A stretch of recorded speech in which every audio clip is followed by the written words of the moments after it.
Well, more now on the debate over the government's moves to put a price on carbon.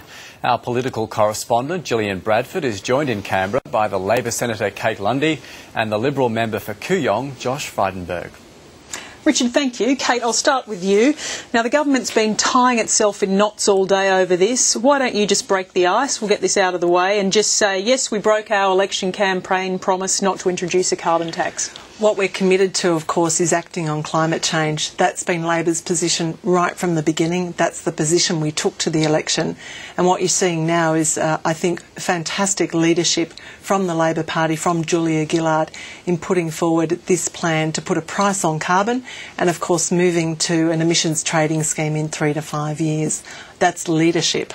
Don't you think you have to get this issue out of the way? Because all day the argument has been about the Prime Minister's integrity, that she can't admit that she stood there August 16th, 2010 and said, under a government I lead, there will be no carbon tax, yet she's refusing to say that's a broken promise.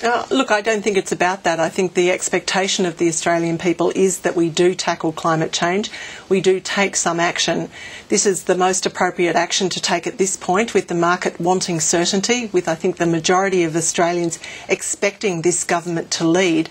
It's precisely what we're doing. But can you genuinely say that this is what you're saying? You went to the Australian people promising action on this, but in fact what you said is we won't have a carbon tax under a government I lead, and that's exactly yesterday what the government's announced. I think what we took to the election was that we would lead on climate change. There's been no doubt or no question about Labor's commitment to that. It's always been about how, and what we've now announced with a price on carbon is how we're going to get there. It's an important first step. People, I'm sure, will remember we did take 3 times to the Parliament, to the Senate, ETS legislation, a proposal for a carbon pollution reduction scheme. That was rejected. It was rejected by the Liberal Party. It was rejected by the Greens. So this is our best step forward to, I think, come good on our commitment to tackle climate change, and I think people will recognise the Prime Minister's ability to lead on this matter, even if at this stage it's not universal agreement by everybody that's the way to go. I think it's more important to take this first step. It's real leadership. Josh Frydenberg, your side's not exactly basking in credit in this, is it? Because coming up with pithy one rhyming slogans on this is not the answer to stopping climate change, is it? Well, Gillian, what we've seen this week is a Prime Minister whose only reform agenda is to slug Australian families with another tax. We first had the mining tax, then we've had the flood levy, and now we're going to have a carbon tax. This is going to put another burden on households who are already struggling with higher cost of living pressures. It's estimated that a carbon tax at $26 a tonne will actually increase family household energy budgets by more than $300 a year, in New South Wales up to $500 a year, and lift the price on petrol by more than 6 cents a litre.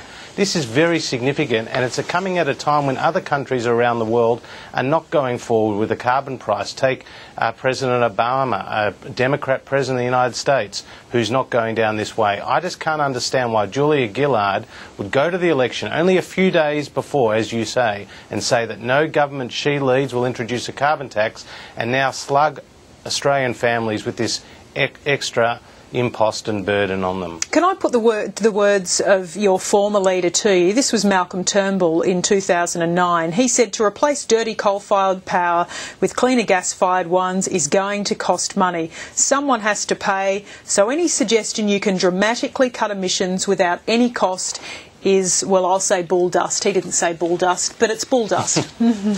Well, we're not saying that there's, that we don't have a plan. We absolutely have a plan to reduce emissions, and we've signed up to this idea of cutting our emissions by 5% on 1990 levels by 2020.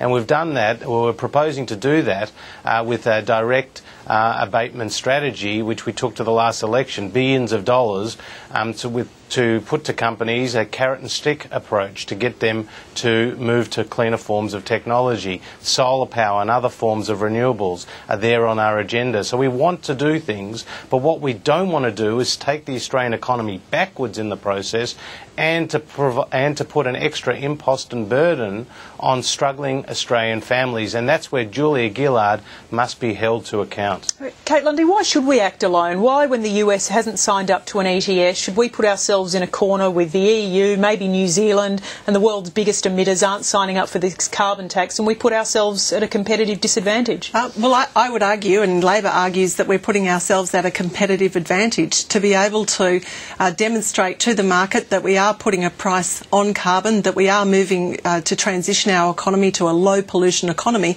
is about real leadership, and I think economic leadership. The problem we have is if we don't act now, we end up falling behind. I don't believe that's what Australians want. I think the climate science is in, and all of the science that shows us we must take action now, the longer we wait or the more we muck around with half-baked ideas from the Liberal Party, who are quite content to just throw slogans back at us rather than to engage in a genuine policy discussion about what's best. How about the real Julia and the fake Julia and, you know, the year of decision and delivery? I'll give you a million slogans that have come from your side, Kate. The truth is that now you are held hostage by the Greens and the Independents. You entered an unholy alliance with the Greens, and now, while you may be in government, it's the Greens that are in power. And that's why we're seeing a carbon tax, and that's why Julia Gillard is not showing true leadership, but she's actually showing dishonest leadership, if you can call it that, by what she took to the last election and what she's trying to introduce now. Josh, you are a learned man. I'll appeal to your ego here. You're a man marked as a new generation of Liberals, marked for bigger things in the world. Are you really happy saying, deriding a market-based mechanism? I'm sure you subscribe to The Economist. Even they advocate a carbon tax. The Howard government thought an ETS was the best way forward. Are you really comfortable having on your record that comes back to bite in 5-10 years that you deride this market mechanism? What we want and what I want is practical measures, Gillian, to reduce the emissions in our economy and in our community, and we've proposed the way to do that with this direct emission strategy, which Greg Hunt has very impressively sold to the public. And I think, you know, that's what we're on about. And you can't do anything in isolation. This is a global issue, and what's happening in the United States and what's happening in the rest of the world is absolutely critical to how we also approach this issue. So I think not looking at it in isolation, remembering the fact that Australia is a high energy using economy. We export our energy in various forms. We have to absolutely think about what are the costs to our economy, what are the costs to households by taking particular steps, and we think a carbon tax is exactly the wrong message to be sending. Look, a couple of points to come back there. I'll paraphrase what Josh Frydenberg has just said, and that is, we don't have a policy, we don't have a vision for the future, and we're going to put our heads in the sand. That's the Liberal Party's position on this, no more or no less. And to try and put a position forward and argue what the costs will be, we've made it very clear.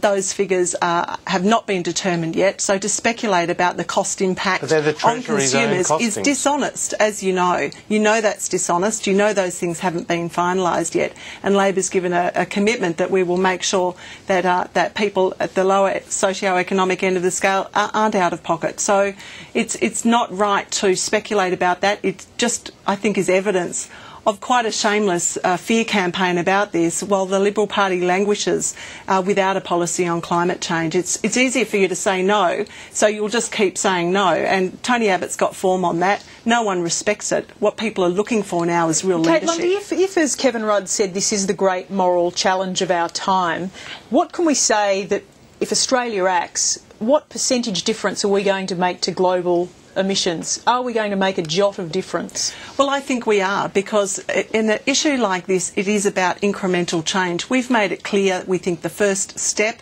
is to put a price on carbon, a fixed price in the first instance, and then move to the market-based mechanisms. I think that shows terrific leadership, and we know that everyone can sit around the world and say, well, we'll wait till someone else does it first, and then we'll wait till someone bigger than us does it first, or we'll wait till more than 10 other people do it first. that's not going to get us anywhere. That's going to take us backwards. It's going to see us languishing. The Labor Party, the Labor government is stronger than that. We know this will be a big debate, but it's one that we have always been prepared to have. We said that before the election, we said it during the election, and we're saying it now. We are prepared to take this first step, and we will try and convince Australians on the back of the science being in that we have a responsibility to act for our kids, for their kids, and all the kids after that. Josh Frydenberg, another issue occupying your party this week was the issue of immigration and Muslim integration. What was so wrong with what your colleague Corey Bernardi had to say during the week when he said that he was against Islam, that he thought it was creating ghettoisation? Are they thoughts that are so wrong? Look, I think, Corey himself has said, he probably went a bit too far there. My personal view, and I know Tony Abbott shares this view, is that, and many, many people on our side of politics, is that multiculturalism is a celebration of diversity in the Australian community. And I subscribe to the idea. I'm a product of it myself. My mother was born overseas and both sets of grandparents were born overseas. Australia is a very, very successful immigrant country. But, what comes with immigration is rights and responsibilities. What comes with citizenship is rights and responsibilities. And I think, that's where the focus is. I certainly subscribe to multiculturalism and believe in the strength of the Australian story as an immigrant country. Kate, I know you have been out almost trying to rebirth this idea of multiculturalism in the past couple of weeks, but remember the Prime Minister took your member for Lindsay, the member for Western Sydney, out to Darwin during the campaign, emphasising strong border protection.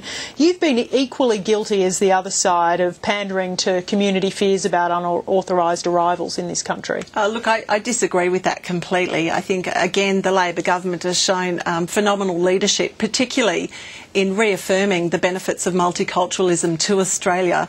In fact, it's been, I think, fascinating for everybody to watch the contortions of the Liberal Party as they have a number of their characters out there effectively dog-whistling racists through the course of the week. What was she doing out on a boat in Darwin, though, if there aren't genuine fears in Western Sydney about unauthorised arrivals, about a flood of immigration? I don't think the two things are directly related, because at the same time as having good border protection, which we do, we have a celebration of multiculturalism. It's the Liberal Party that like to get these two things muddled up, and what we're dealing with now is a Liberal Party who tries to effectively dog whistle, create division within the community, target Muslims as a result of that, as we've seen Senator Bernardi and Scott Morrison do, and a weak leader in Tony Abbott who's failed to discipline them for it. Now, I welcome Josh's comments, and I think that's the general sentiment right across the community about multiculturalism and celebrating it. But let's see some leadership here as well from Tony Abbott. He needs to pull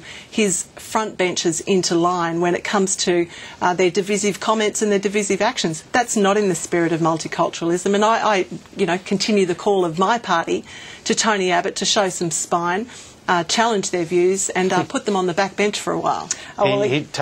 Tony's made it very clear that he is a believer in multiculturalism and that the party is, and that is very different to the issue of border protection.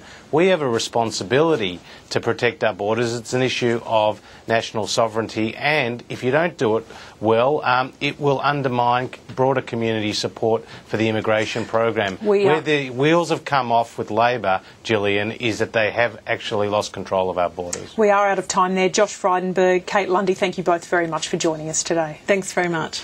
Thank you very much.